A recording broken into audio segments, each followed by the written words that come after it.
When I was 6 years old, my mom bought me a kid nursing kit. I played with it every day. I would practice on my dolls and take their blood pressure and even would check their temperature. My older brothers would always let me listen to their heartbeat and check their pulse. And my other brother would act super sick where I could do it on him too.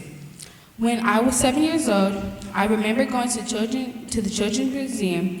They had big display of nursing equipment. I got to actually feel and use real equipment. I got to test it out on my mom, and my favorite was the blood pressure cuff. I love squeezing the balloon thingy and releasing the air knob.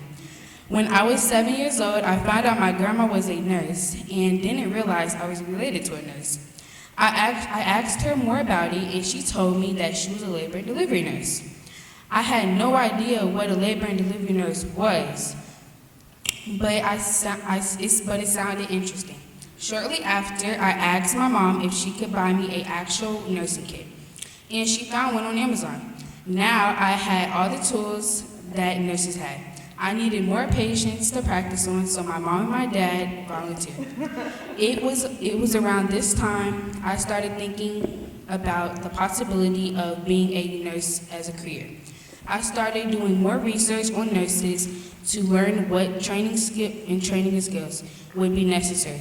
I would have to have compassion and critical thinking skills and the ability to remain calm in stressful situations. I thought I could do it, maybe. So today I am 13 years old and I decided I want to be a labor and delivery nurse like my grandma. I still have the equipment at home and I still like to practice. And I'm looking forward to learning more about nursing.